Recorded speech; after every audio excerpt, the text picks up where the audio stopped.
x वर्ग अधिक bx अधिक c बरोबर 0 या वर्ग समीकरणाचं जे मुळांचं स्वरूप आहे, मुळांचं स्वरूप, हे मुळांचं स्वरूप b वर्ग वजा 4ac याच्यावरूनच निश्चित होतं. या वर्ग समीकरणाचं जे मुळांचं स्वरूप आहे ते कशावरून निश्चित होतंय? b वर्ग वजा 4ac वरून निश्चित होतंय. आपण एक उदाहरण बघू. चला तर मग उदाहरण घेऊ आपण.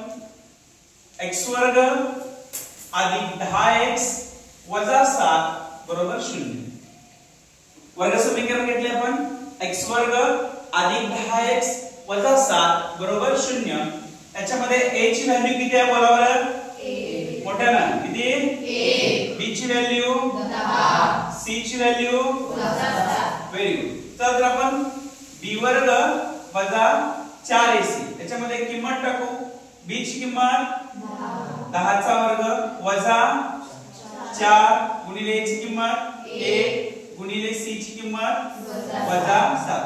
10 चा वर्ग 100 बरोबर 4 1 4 पण इथं वजा चिन्ह असल्यामुळे वजा 4 झालं.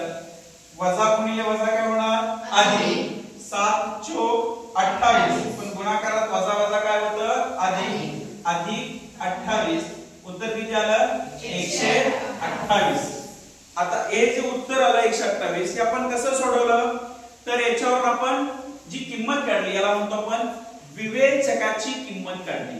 काय म्हणतो? विवेचकाची किंमत काढली.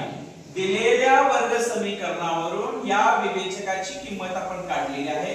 विवेचकाची किंमत काढत असताना आपण दिलेल्या वर्ग समीकरणामध्ये a b आणि c यांची जी किंमत आहे ती b वर्ग वजा 4ac मध्ये ठेवलेली आहे आणि ते सोडवल्यानंतर उत्तर किती आलं? 128. 128 ही त्या विवेचकाची किंमत आहे.